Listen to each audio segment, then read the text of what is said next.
Before we get started, we just want to thank all of you guys coming today, for coming and wanting to learn more about Anonymous. It's a collective that all of us have had quite a bit of experience with, so we look forward to sharing that experience with you. Our panel today is entitled Anonymous and the Online Fight for Justice. For those of you that aren't too familiar with Anonymous, we found this amazing 4-minute quick video to kind of fill you in on Anon 101 that I want to play for you. But I also want to remind you too that this panel is slated for 2 hours. So just so you know, we're going to start off having the speakers give a little presentation to tell about their experience with the collective, and then we're going to go into some Q&A, and we're going to have a lot of audience involvement and really allow you guys to participate and ask these amazing, dynamic panelists a lot of questions. So before we get to that, here is a video we want to share with you to give you a little Anon 101 to get everyone in the audience up to speed. A bunch of basement-dwelling social outcast hackers by the media. It started out as a sort of joke on 4chan, then became a trolling group with an occasional activist attitude. Some of the trollish behavior of Anon included sending unpaid pizzas to houses, DDoSing websites, posting humiliating information, and prank calls. In 2008, a private video of Tom Cruise praising Scientology made it online and was subsequently taken down by the church. This attempt of the Church of Scientology to hide the video irritated Anon, and they began a massive trolling operation against the organization. Those that had been fighting against the Church of Scientology years before came to Anon and asked them to move away from their illegal and childish trolling and move towards legitimate protesting outside the Scientology headquarters. This idea appealed to the majority of Anon, and they moved toward a legal form of protesting. Like all of the anonymous activities, they eventually got tired of this and went back to their trolling with the occasional legitimate cause. Anon got its big break around the time the governments were starting to come against WikiLeaks, which was also around the time of the Iranian uprisings. The increase in potential political causes started to move Anonymous toward more activist actions. Anyone can be a member of Anonymous. There aren't any rules or guidelines. While there are actual hackers that are members, they make up a very small portion of Anonymous. Most members are your normal, everyday people with a computer. Your grandmother, lawyer, or teacher could be a member of Anon. The Guy Fawkes mask that Anon is associated with comes from the comic book and subsequent movie adaptation, V for Vendetta, which is about an anarchist vigilante in futuristic Britain. Guy Fawkes is an actual historical figure. He attempted to blow up Parliament in 1604 in order to destabilize the British government and instate Catholic domination, which was significantly more restrictive than the government at the time. Anyway, he failed, but people still like to wear his mask. Oddly enough, the mask design is owned by Time Warner, so a percentage of the sale of each mask goes to them. Anonymous organizes its raids and communicates through 4chan and other image boards, wikis, forums, and IRC networks. While Anonymous claims to not have any leaders, it does have a form of organization and logistics that shapes it as a group. Most Anon operations are formed in the following fashion. 1 or 2 people think some fact or event is unjust and something should be done about it. They will talk to other Anon members and suggest ideas. Whether an operation will actually be launched or not mostly depends on how many Anons support the idea. No one can approve or reject an idea in Anon.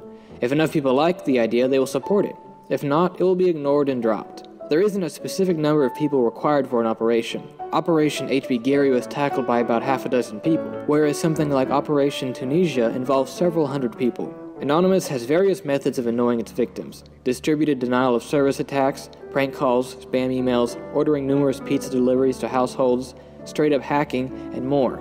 A distributed denial of service attack is when a site is visited so many times in a certain period that it can't handle all the traffic and shuts down. Anon members run a program that syncs hundreds or thousands of computers to thwart a single website at once. In the case of Anon taking down the MasterCard servers, they used over 2,000 computers to DDoS the site. A DDoS attack is devastating to a company. When PayPal was brought down, millions of transactions couldn't go through, resulting in massive fees that would have to be sorted out in court. Anon has gone against the Egyptian and Iranian government, Amazon, the Motion Picture Association of America, Recording Industry Association of America, and more. Recently, they announced a plan to bring down Facebook and proclaimed that they were coming down on those distributing child pornography. Although Anon values its privacy, they have exposed quite a bit of private data owned by companies and organizations. They leaked private data owned by HB Gary after their owners threatened to expose Anon members, and they gave out private information of officers involved in the Occupy Wall Street arrests. Members hide their identity by faking or masking their IP address, or using a zombie computer. A zombie computer is one that has been compromised through viruses, trojans, or other malware. The virus, trojan, or malware will then make the computer send out information to target websites. The entire time, the owner of the zombie computer has no clue as to the activities his machine is partaking in. Afterwards, all the logs would be deleted, removing any traces of their actions. A single infected computer will then be used to infect another, and so on. While Anon still reflects its trollish 4chan origins, it has managed to move towards fighting for moral causes. Anonymous's actions are highly illegal, but the organization is often viewed favorably by advocates of free speech and internet neutrality. One thing is for sure, law enforcement will have to adapt if it ever wants to keep up with leaderless online groups like these. All right, we want to thank Jeremiah Warren for that awesome 4-minute, real quick description on a complicated topic.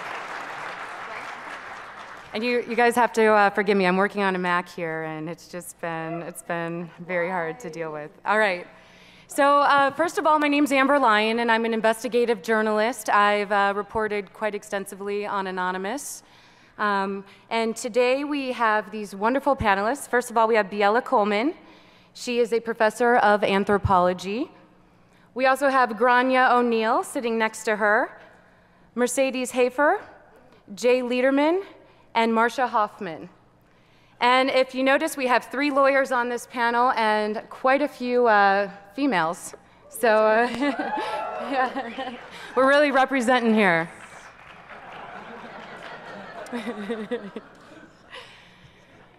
All right, so we're going to go through. We just found out we only have an hour in this room, then we moved to another room for a little more audience Q&A, and that room only fits 35 people, so we'll keep our speeches as short as possible so that we can allow more of a dynamic conversation with you guys. But just to give you a little bit on my background, I am an investigative reporter. As of now, I'm an independent investigative reporter. I spent 2 years working for CNN in their investigative and documentary unit up until last April when that unit was disbanded. I hope that that didn't have to do with me. I don't quite know, or my anonymous reporting. So when I first started reporting on Anonymous, you know, the mainstream media really had the story wrong. They were calling Anon script kiddies. Some people were calling them moral fags. You'd hear on 4chan. Also, hackers on steroids. That was quite a popular, quite a popular term there. But the more I got to investigating this collective, the more I realized that this perception within the mainstream media was not totally representative of everything Anonymous stands for. And the more Anons I would talk to, the more I would see deeper into this collective and see its power to actually create tangible change. And I was overseas covering the Arab Spring, and I'd have activist after activist tell me that they thanked Anonymous for actually helping galvanize and save their revolutions, because Anonymous was able to take these videos and photos of human rights abuses and spread them across the internet and actually get the mainstream media to care about what was happening on the streets of Tunisia. Also covered Anonymous in their participation with Occupy Wall Street. Anonymous definitely served as a kind of the watchers for the protesters, outing police officers for suspected police brutality incidents. In addition to that, they, I love this photo, I took this one at Occupy Wall Street in New York. And they also really had a presence on the street. You would see a lot of Anon masks walking in unison with the protesters. Now, one thing I noticed, though, when you would look at mainstream media stories, you'd notice that a lot of the reporters didn't even talk to Anons for the story. They would just take critics' sayings and use those verbatim and wouldn't spend time actually getting to know the Anons. So as a journalist, one of my theories upon this is that these reporters are fearful of reporting on Anon. That's because it's a difficult story to cover. Obviously, this is a collective that says they have no leader, so you really have no one to go to find sources, as well as to go to confirm your facts. Another thing, too, you all know the media gets played a lot as journalists. We have a megaphone to the world, so we become quite suspect. We become magnets, I guess, for trolls, for feds potentially wanting to use us to get stories out. Also, you know, we are constantly at the risk in dealing with Anonymous of publishing an incredible story, or on the other hand, becoming the brunt of incredible lulls. And another thing I noticed with the reporting of Anonymous is that fear is not the only factor keeping the press from getting this story right. There's other forces at work that are just as, if not more, disturbing.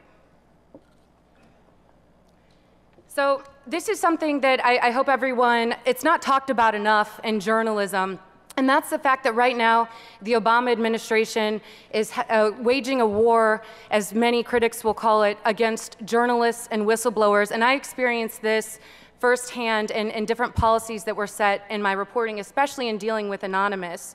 The administration, what they've been doing is they've been prosecuting whistleblowers and journalists under the Espionage Act of 1917. Now, to put things into perspective, before the Obama administration, the act had been used only 3 times total since 1917, and now the administration has already used it 6 times to go after journalists and whistleblowers.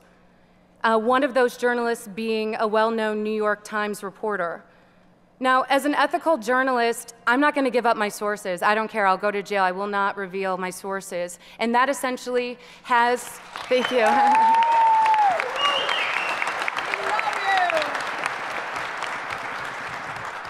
Okay, so you guys all are clapping, but do you know, to this administration, that makes me a criminal? And I know we have...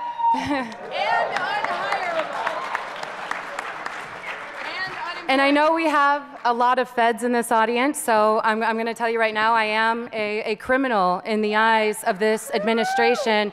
But you know what? I'm damn proud of it, because I feel like we have such an important job as journalists right now, and we should start standing up and raising more awareness about what's going on.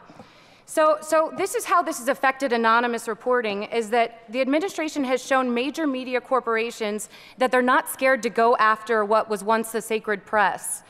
And this really extends beyond having sources that are just leaking information. It's created a chilling effect to even dealing with sensitive sources and our ability to talk to individuals like Anons and get their side of the story.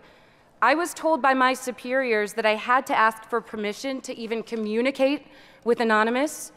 At that point, my bosses would conduct what they considered to be a risk assessment of that particular source. So whether I was allowed to interview that source became more of a business decision than an evaluation of societal good or journalistic responsibility. In other words, when you're dealing with sensitive sources who could potentially be wanted by the government, that makes a story a lot more expensive when you're evaluating the potential costs. Because I said I would not give up my sources, that told my bosses that we would potentially have to go to court to fight it, which you guys know how much lawyers cost. So that really was a consideration, as these lawyers would know. Yeah. Jay, what would you say about that one? Mine is pro bono. We're often free. Well, these lawyers are, yeah. So this being said, several of my investigations that would have given Anons an opportunity to tell their side of the story were killed before they even started. And that's just my experience. You can imagine how widespread this is among corporate media outlets. You know, for example, in February of this year, I wanted to interview this Anon. I don't know if anyone knows who this is. Jay knows him quite well. He's a client of Jay's. And he goes by the name Commander X. His real name's Christopher Doyen. My bosses deemed it too risky, and they told me I could not go and talk to him to get his side of the story, mostly because it was too risky because he's facing federal charges. New York Times reporter James Risen, who's currently facing an Obama administration subpoena, said it best. I want you guys to hear this quote. He said, "Can you have a democracy without aggressive investigative journalism? I don't believe you can, and that's why I'm fighting." Well, I also fought back. And when my bosses told me I couldn't go talk to them, I said, okay, well then I'm taking vacation. I'm gonna go talk to him anyway. So I did, and I'm in the process of producing an independent documentary on his life and really giving him a chance to tell his side of the story, which is what I hope all journalists and all citizens encourage journalists to do, so that we all know how dangerous it is when we allow the government to tell us who our enemies are, rather than the people actually finding out the truth and allowing journalists to expose that. So I think more than anything is that if we're able to retake back our status as journalists and as watchdogs, then we'll be able to tell the story of Anonymous better, and we won't get criticized so much for getting it wrong. I want to go ahead and give these panelists a chance to talk because each one of them has a very unique experience within the collective and an amazing perspective to share with you. So we're going to start first with Professor Biella Coleman.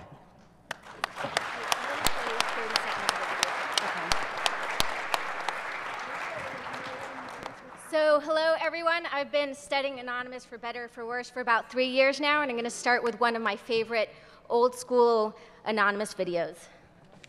Love it. Let's just open this up.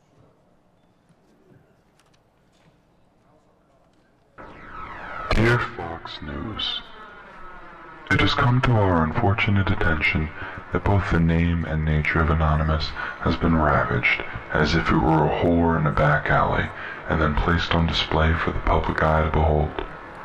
Allow me to say quite simply, you completely missed the point of who and what we are.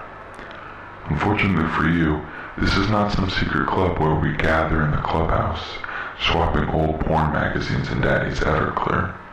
This is not some internet gang of pale nerds who will spend everything attempting to break into your computer.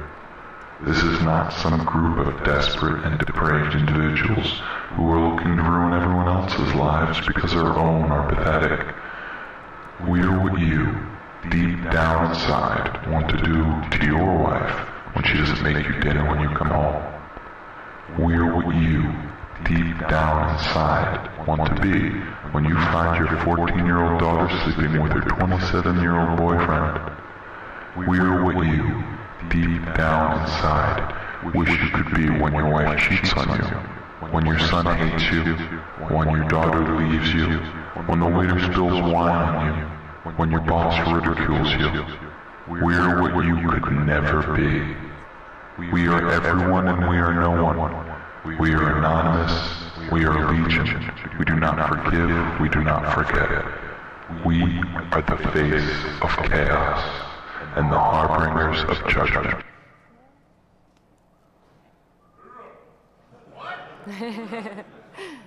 Derp, what is the internet? So I just like that video because that was a response to Fox News' story when they described them as, hackers on steroids. And they're like, we're the harbingers of judgment, the face of chaos. So you could really imagine the surprise when 6 months after this video is released, Anonymous doesn't simply become a trolling machine, but becomes irreverent activism as well. And this is when I decided to jump in. And as the video we saw originally that opened this panel talked about, Scientology was the first kind of political campaign, right? And although they moved away from trolling, they still sort of retained some of the lulzy, irreverent, transgressive tactics of trolling into their activism. Now, what was kind of interesting was that between 2008 and 2010, you basically still have trolling rolling out of 4chan, some people really upset that there's any kind of activist orientation, and then you have Project Chronology. There were some sort of small operations that started, such as Operation Titstorm, to kind of protest the Australian government, censorship, and so on and so forth. And it was actually in 2010, that slide's missing, in 2010 with Operation Payback, where a new node, a new network was born that was eventually known as AnonOps. And this is significant because in some ways what is distinctive about Anonymous, and the first video was actually kind of wrong about this, is that Anonymous doesn't go from X, Y, and Z. It is that there's X, Y, and Z at the very same time. And this is something really important to emphasize. Project Chronology, in fact, continues today, right? It just happens to be that usually one network or one set of operations, such as the hacking operations, becomes the face of Anonymous because of the media attention given. So that's one point I really want to hammer down. It is a kind of multiplicity. It's not amorphousness. Okay. In the most general terms, I guess you can say that the lesson to heed from Anonymous is that the internet will judge the actions of individuals, corporations, and governments. It will often do it at the drop of a hat, unpredictably. And so this is a sort of general way to understand the political operations. But now I just want to sort of emphasize some particular points about the political networks. Again, I want to say it is not an amorphous blob. It's a multiplicity that is highly dynamic, and that's one of the reasons why it's so difficult to study. There's regional networks, there's international networks. A network will come and go. And this is one of the reasons why it's difficult to pin down, but it's not quite as amorphous as the media often portrays it to be. They take on many different causes, from environmental causes to Occupy, but the largest kind of operations often have to do with internet censorship. Those are when you get like the real numbers. Another sort of point that I want to emphasize is that the iconography and the ethics are often the same across these different nodes or networks. So the Guy Fawkes mask, the headless suit are quite similar. There's innovation, of course. Another really shared principle has to do with an anti-celebrity ethic within Anonymous. And I'll go back to this, but this is kind of core across the different activist networks. What is different are the political tactics. So Chinology doesn't use hacking, it doesn't use DDoSing. AnonOps, obviously that was their kind of preferred weapon of choice for many years. VoxAnon, which is a recent network, actually came up with a constitution to delimit the technical power of elites. So the political tactics and the political cultures of these different networks are distinct. But perhaps something else which unites them has to do with the fact that they put on a really good show. Their art is spectacle, whether it's through propaganda, PR, hacking, lot of great videos and iconography. This is something, again, that's often shared by the different political networks. And this is important because what this means is that Anonymous, like that initial video showed, is not simply just hackers, that's a small fraction.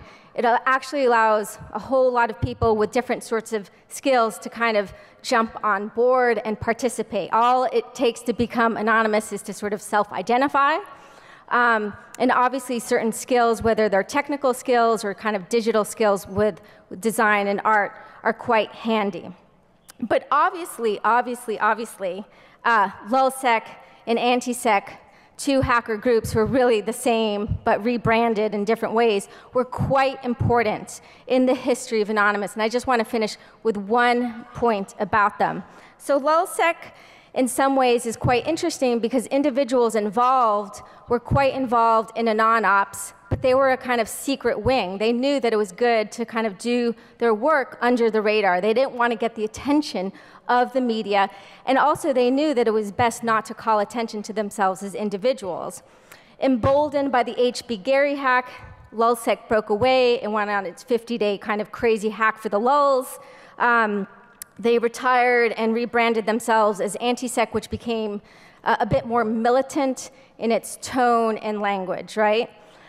And one of the most interesting things within the trenches of Anonymous, at least from my perspective as I was doing work with them, was that on the one hand, they were politically valued. And why were they politically valued? Well, they were valued because they were exposing the sorry state of security on the internet. So people were kind of happy about that. There was a lot of hope, especially with AntiSec, that they would continue doing the leaking that WikiLeaks had been doing in the past, but they sort of went defunct. So there was the hope that they would reveal politically worthwhile or damning information. So people admired them, or at minimum tolerated them. But what was the problem with AntiSec and LulzSec? Well, they were leader fags. They called way too much attention to the group, or individuals within these groups, such as Topiary and Sabu, became celebrities on Twitter, and then, of course, the media was giving them a whole lot of attention. So they became the status seekers that Anonymous otherwise fucking like hated. And so there was this big tension between, again, we want you to do something politically worthwhile, but ethically you're violating our core ethic. So we know in March 6, 2012, Sabu was revealed as an FBI informant. It was the big sabotage.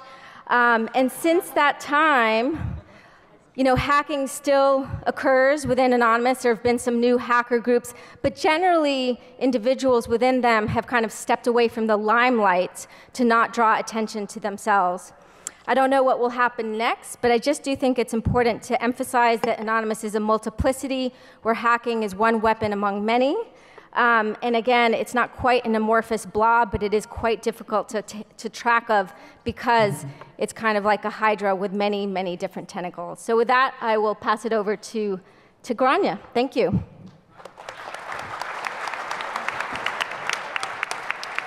We are running very low on time, so I'm going to be really, really quick. But my name is GRAINNE O'Neill, and I'm a defense attorney, and I'm a member of the National Lawyers Guild, which is a membership organization of radical and progressive lawyers throughout the country, and we have international affiliates.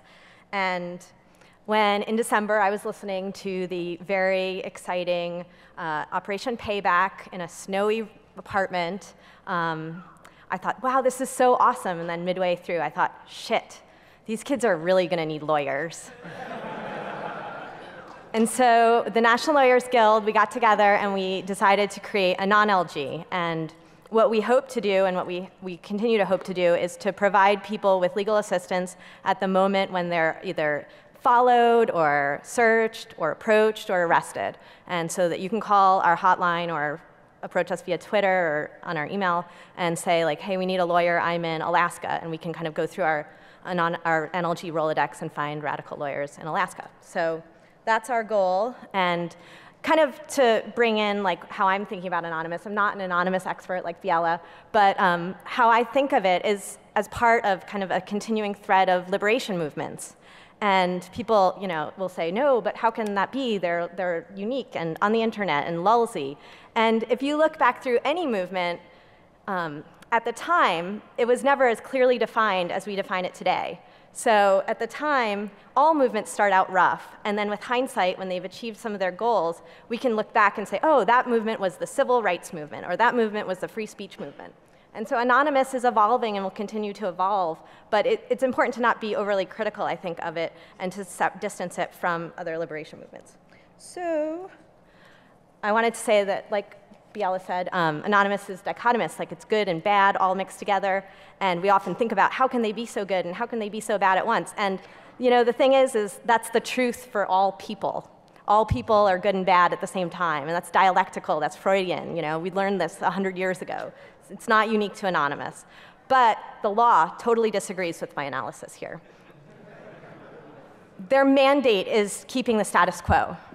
And so what they do is they repress groups to try to change the status quo. And that's what we're seeing with what the National Lawyers Guild calls the nerd scare. So I guess one of the things I hope to talk about tonight a little bit, I know we have like 10 more minutes, but is kind of comparing Anonymous and its movement to different other groups and how they were repressed, and how some of the things that we saw with Sabu we could have seen if we were looking to other movements and saw their infiltrators and informants. Okay, thanks. Next up is Mercedes.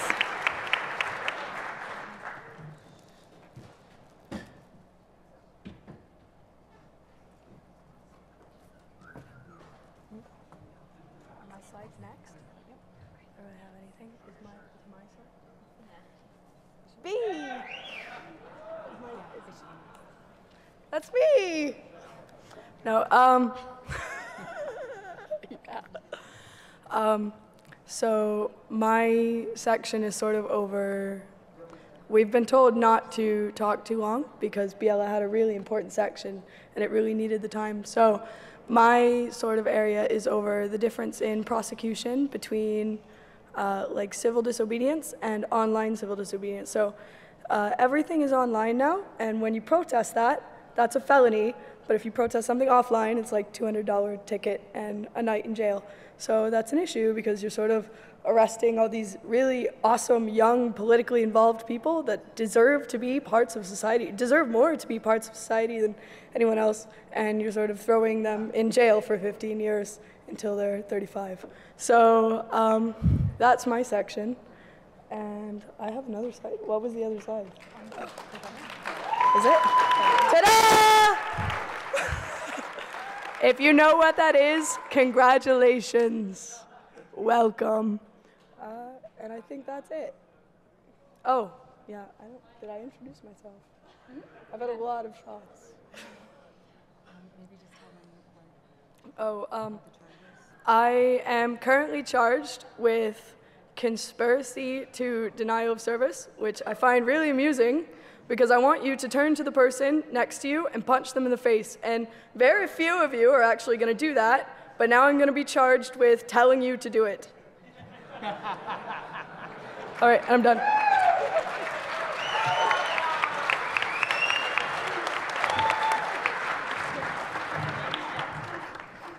How do you follow that? You don't. All right, Tell them to show tits. No. Come on! This is a majority I bet women the most panel. awesome, mostly female panel ever in the history of DEFCON.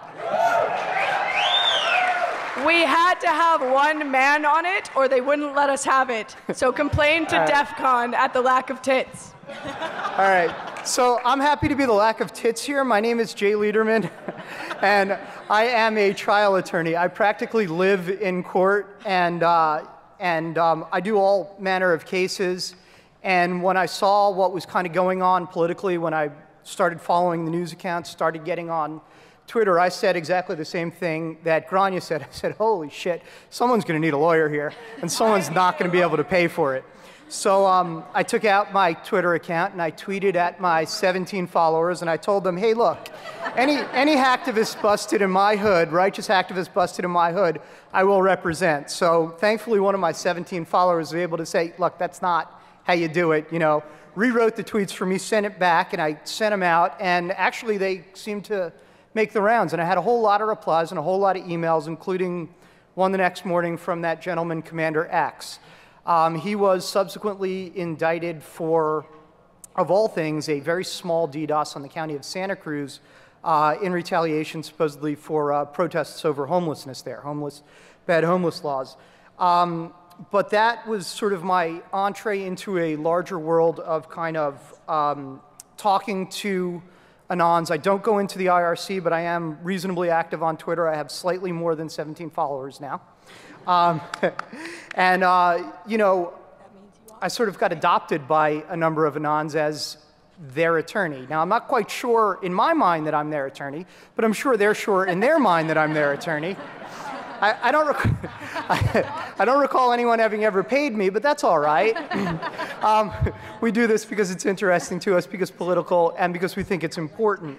A number of people have come up sort of on their own, and everyone thinks they're terribly clever when they do it, have called me the Tom Hagen of Anonymous. I am not. Please don't call me that. It's just not accurate. But I do tend to have a good deal of attorney-client-like relationships with Anons, and I'm not trying to excuse their behavior. I'm not trying to put a happy face on any type of criminal behavior, but I am making certain arguments, including one that I've made very loudly in the press, which is that under certain circumstances, and this may horrify a lot of the security people, under certain circumstances, DDoS is protected political speech and should be afforded First Amendment protections. In Germany, under certain conditions. So, as you heard from, or maybe you didn't hear from Amber, Commander X was nice enough to flee the jurisdiction during the middle of our prosecution. So I never did get a chance to flesh out that argument. If one of you guys wants to do a political DDoS attack, let me know, and we'll advance it. We can always use a good test case. Well, you don't mind. It's only, look, in real life protest, you know, trespassing, you know, in California where I'm from, $250 fine, probably maybe a couple hours community service. Online, 10 years, $250,000. You can handle that, can't you? $500,000 if it's conspiracy. Well, yeah, if they throw on the conspiracy, that's an extra 5 years and $500,000. I really do want this crowd to conceive of the notion that DDoS may be more than just an annoying little thing that ultimately serves nothing. It may be a valid form of protest. It may be, as we say, no different than the civil rights movement in the 60s, than African Americans taking up space at the Woolworth's lunch counter and saying, if you will serve me lunch, I will eat it, I will pay for it, and I will leave. But if you will not serve me lunch, I will stay here until you change your policies. And that's what we see, in some regards, DDoS being. Thanks.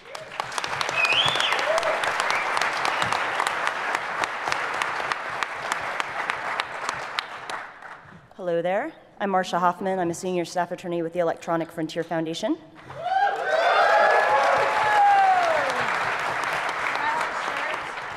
So my organization, as many, if not all of you know, supports digital civil liberties. And we are an activist organization, and we're also a public interest law firm. So we've been watching the anonymous movement with great interest because it touches upon a couple of areas that we're incredibly interested in. The first being, of course, online activism, and the second being the hacking laws, the computer intrusion laws. And I want to pick up on some of the threads that Mercedes and Jay put out there, which is, first and foremost, a lot of people participate in this movement because they see it as being a way to participate in political activism and a form of civil disobedience. And one of the things that is scary about that from our perspective is that there is a big difference between civil disobedience in the offline world and in the online world. And the reason that is because the computer intrusion laws carry these incredible penalties. We're not talking about spending a night in jail. The Computer Fraud and Abuse Act is the federal hacking law, and the provision of it that I think would most likely apply to a DDoS situation basically says that it's illegal to knowingly cause the transmission of a program, information, code, or command, and as a result of doing that, intentionally causing damage without authorization. Now, damage has a very particular definition, which is incredibly broad. It means any impairment to the integrity or availability of data, a program, a system, or information. And, if you do that, the penalties for a first-time offense can be up to 10 years in prison. And, for more severe attacks like that, it could be even up to life. And so it's an incredibly harsh penalty. And, it's very concerning to think about young people who are, starting to flex their political muscle and really want to take part in a movement, facing up to 10 years in prison for a first-time offense. And something that makes it even more concerning is the fact that there are efforts underway to try to actually increase those penalties, as if they're not crazy enough. There are legislative proposals out there right now that, for example, would treat conspiracy as having the same maximum penalty as a completed offense.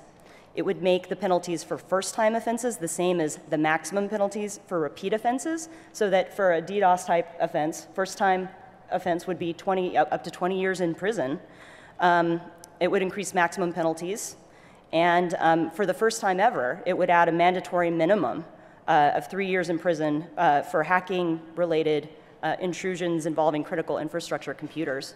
And we've been working for a long time to try to push back against the CFAA. We think it's a very problematic law on many levels. We think certain provisions of it are probably unconstitutional, and we are very, very concerned about, thank you.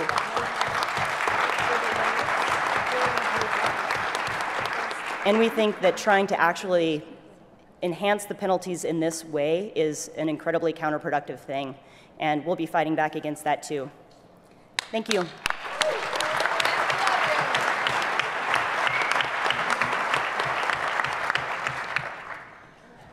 All right, so I'm sure a lot of you guys out there have some questions for these panelists. So rather than me asking them, I want to invite anyone from the audience to come up to one of these microphones, and we'll go ahead and try to, anyone? All right, here we go. Come at me, bro. Hey. in a moment. I'm from Mexico, and at the beginning of the year, we were having a big war on drugs at this point. At the beginning of the year, there was a big movement of Anonymous. They offered to throw away or show or public, publicly put outside in the internet all the information of the corrupt officials or people that were working with drug dealers. At that point, it was a big commotion. A lot of people in the government were hoping for that. Also, people on the drug side were waiting for that. The idea was, if they throw that away and they show that to the public, a lot of people would die the next night. Anonymous came back on it, then again went for it, and in the end, they did not public anything. So I would like to hear your thoughts, especially on the ethics side, about all this.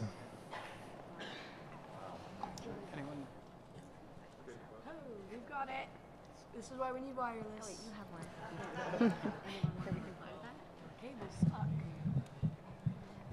So wait, just to clarify, you were talking about op cartel, right? I think it is there. Yeah. Without getting into too many specifics and a kind of long history about it, it's a good example because one of the things about Anonymous, for better or for worse, is that it's highly experimental, which is like people sort of get an idea on the fly and they're like, hey, let's go for it, you know, and they rear forward without having like a really good plan as to what they're doing and how they're doing it, right? And then it's sort of after a couple of iterations of something, they kind of work it out slightly better. And I do think, again, there's some sort of benefits and downsides of having this highly reactive and experimental method where they're just like reacting to world events. The kind of plus side is that they just are really, they've got their finger on the pulse of world events. They're willing to jump in a way that kind of other groups are not willing to do so. It's highly dynamic. But then in other instances, it also shows the kind of downsides because oftentimes they're not quite prepared to really tackle the nature of the problem. And so op cartel in some ways is a perfect example of that kind of experimental tactic that's at the heart of some political operations behind Anonymous. Jay? Yeah, I think, first of all, I agree with her. I agree with Biella about what she's saying about op cartel, but moreover, it gave you a good bird's eye into the dichotomies within Anonymous, because that was one of the most divisive ops that I can remember. There were people that were staunchly behind it, and there were many more, in fact, probably the majority, were very against it. And there was a recognition that people could get really hurt, really seriously hurt, and people could potentially even die through this. And there was a conversation, there was a dialogue about it that was, well, is that a reasonable price to pay for transparent government and for an end to this type of corruption? And then there was a further dialogue with, who are you to think this would end any type of corruption or that it would even achieve those ends? So I'm trying not to take a position. I didn't really get too into studying what was going on, but that was the essential framework of what was there. And ultimately, I think they made the right call in not releasing what they claimed to have. Hello. Hi, I would have to say, from an observer's point of view, that there's a lot of times where people will start an op with the intention of trying to do something, and then someone will jump the gun and make a flyer and say, we're gonna fucking do it. And then later on, everyone sort of realized that sometimes it's not always possible with the people that you have around or with the time that people have with real lives and girlfriends and jobs and things. I don't have any of those, so I don't know. And,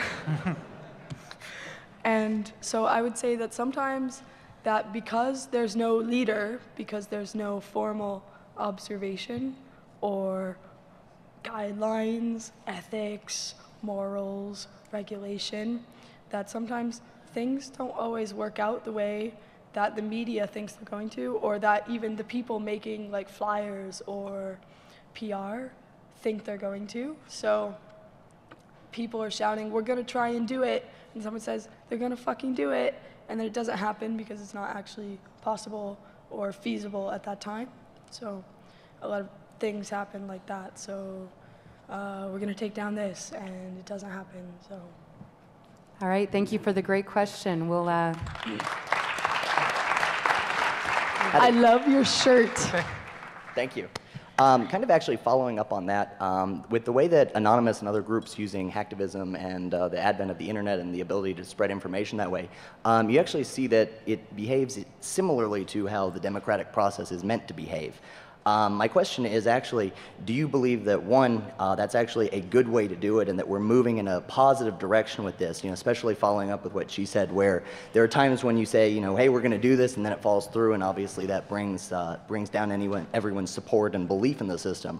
But with the ability for commoners to have more of a voice and be able to spread it across without as much censorship or the indirectness of the voting system, where you don't necessarily get to present your point, you just give the yes, no, I agree, or I don't agree. Do you think that we're actually moving in a positive direction, and this is the right way to start looking at, is there a good way to make some more structure around this, where it's a little bit more controlled than just a bunch of people banging on their computers and hoping it works? Cloudy the future is. Difficult to see.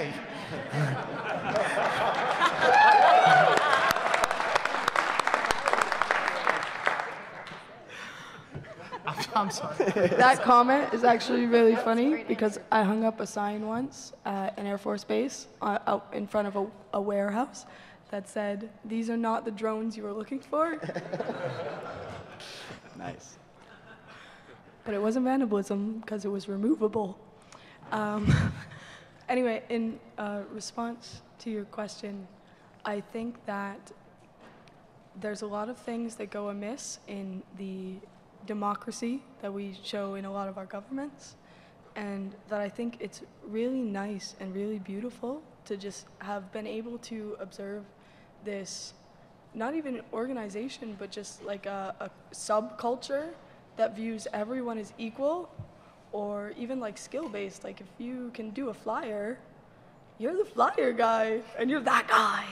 And like you're valued for that position. Or if you're the person that's really good at like getting the media involved, you're the media guy and you're valued as that person. Like you're valued, and everyone has a skill set and everyone is good at something. Every single one of you are good at something, if only socialing goons to let you into the conference. So you have a skill set, and to see a subculture arise that values everyone for what they're good at, when you see like in real life, where you're only as good as your money, or you're only as good as the job that you can do and get paid for, it's amazing to see something coming forward. And even if Anonymous dies, even if this goes away and no one ever reads about it, that idea still resonates, and you can see it joining the mainstream. You can see people starting to start things like this, and it's been amazing to watch it just ripple. So, you didn't hit me. Awesome. I thought about it. I guess kind of in response to your question, it's pretty clear that our democratic system, or our representative democratic system, is pretty broken right now. There's about 3 million people in prison. Most of them are people of color, and most of them are in prison for possession of drugs or something like that, things that aren't really crimes. There's not even a victim. And when we're talking about Mexico, that's a drug war that's created by the U.S. government and the Mexican government, and that so many people have been killed in that drug war. And and I think, I'm not the expert on this, but I saw this PBS kind of chart about who was voting for SOPA and who was voting against SOPA, and which campaign contributions, who they were getting their campaign contributions from. And it was really shocking. It was like people who got money from the media industry were voting for SOPA. People who got money from the tech industry were voting against it. It's broken. And that's not to say that Anonymous's procedures for decision making are perfect or are the best. But I think that the point is they're working on an alternative model that maybe will be really good, and a lot of good things have come out of this, and we've seen them. So, yes, some really bad things have happened or will happen, and things that we don't agree with. But I think that's part of life, and I really don't think it could get much worse for many of the people in prison for marijuana possession. So. I want to jump in for a second because someone, there's parts of Anonymous I really do admire, but I do think it's important not to either put them on a pedestal and be like, they are our democratic future. And in fact, you know, there's many cabals in Anonymous. There's lots of problems. There's lots of poolings of power. There's lots of secrecy. It's a kind of really, really difficult entity to understand. This doesn't mean either that we need to demonize them. And then there's also some really, really good lessons that lie in Anonymous. And it's everything from the fact that they've tapped into this deep disenchantment with the status quo. It is a place that allows the many to participate, which is what Mercedes has pointed to. They perform the importance of anonymity at the moment when anonymity seems dead, right? So I think it's important to specify why they're politically valuable in such a way that then doesn't portray them as the thing that's going to solve all democratic problems or political problems. I hate to do this, but we have to, I've been given the notice that we're done for now. For in this room, although the panelists are going to be open for more questions in one of the smaller rooms to the side, but let's go ahead and give everyone a nice round of applause. Thank you guys so much. Here's Twitter handles. And in true Anonymous fashion, as you leave, we'll have please show tits. We want to play a little sax roll for you on the way out.